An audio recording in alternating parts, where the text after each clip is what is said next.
The notion that we've lived before is obviously very, very radical. And so part of what I was doing was trying to work out how can we assess the validity of the claims for reincarnation. I don't think we're finding out anything about the paranormal. I don't think we're finding out anything about whether or not we actually live in a previous life. We're finding out a great deal about psychology, about the way in which people can fool us and we can fool ourselves.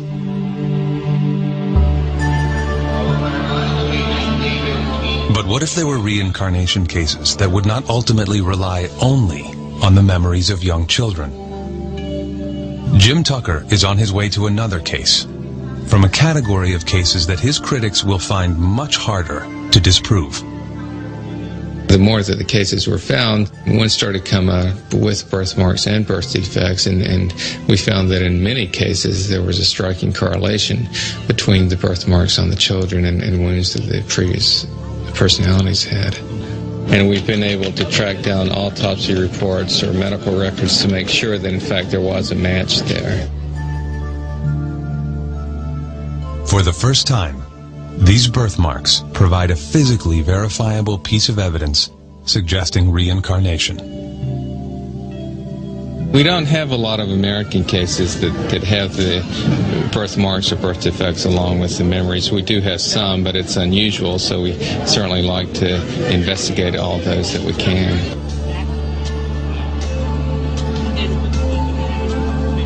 And Jim Tucker is about to visit one of these cases.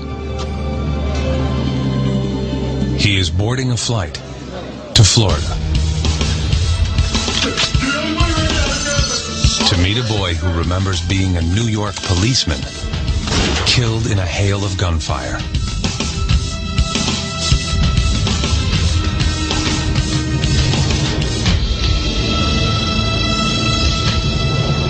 When I was big, I was a police officer.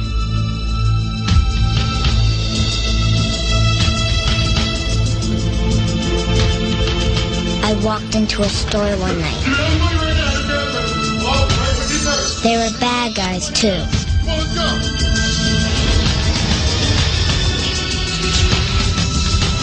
They shot me dead.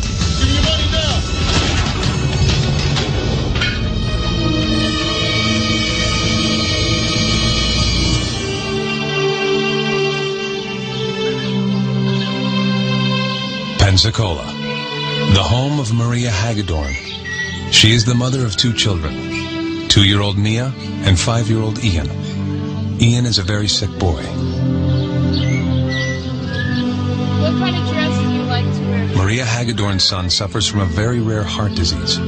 If he exerts himself too much, he struggles for air and faints.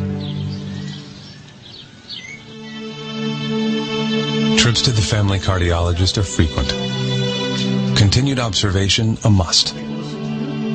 Little Ian had 6 major heart operations before he turned 4.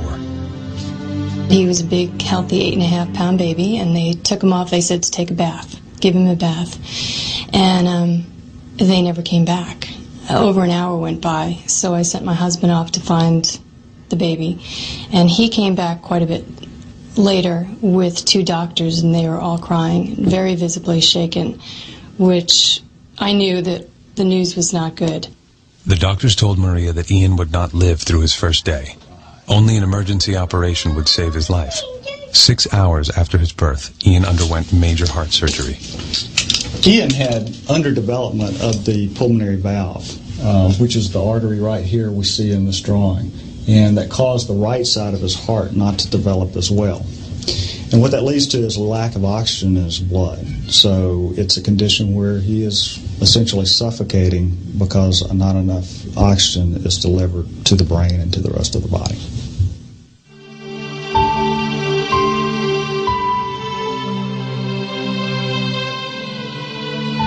Ian's surgery went well. After almost 9 hours, a team of doctors managed to repair the valve. But the underdevelopment of the right side of his heart would take time and more operations.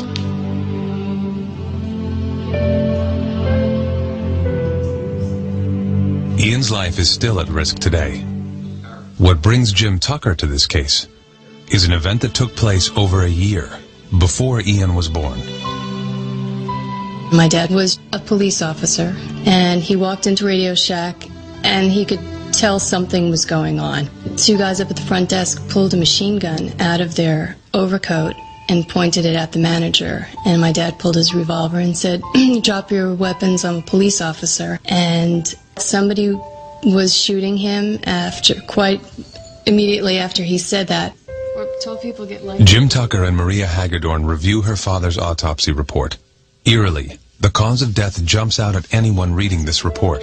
Maria's father died from a ruptured pulmonary artery caused by a gunshot wound, the same artery that is causing Ian's misery.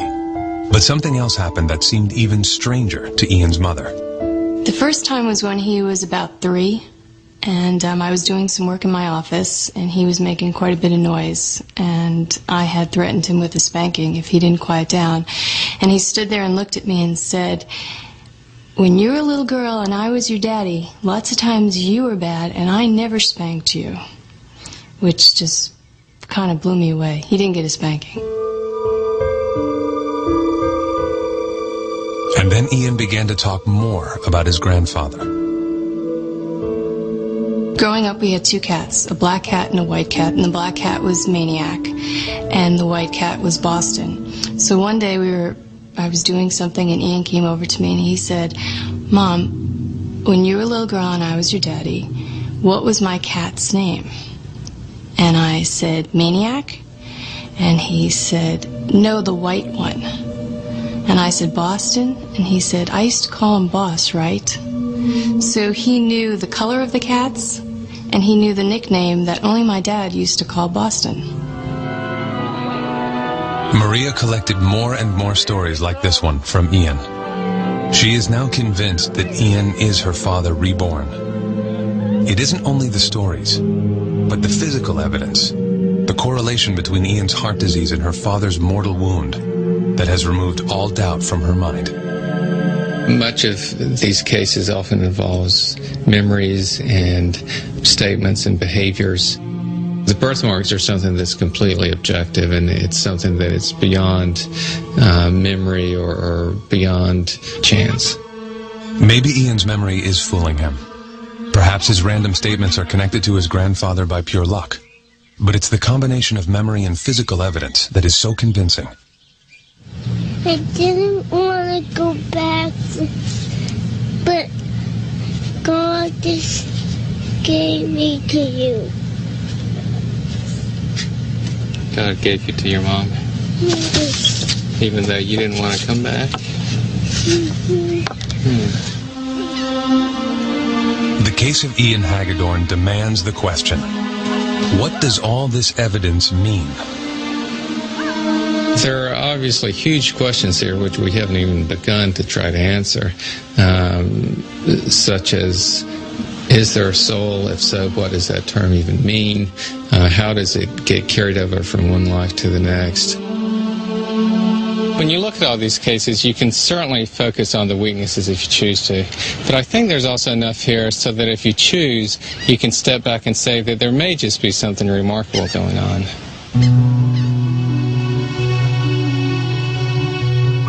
If Dr. Tucker is right, the memories of all these children could mean that death may just be a road to another life.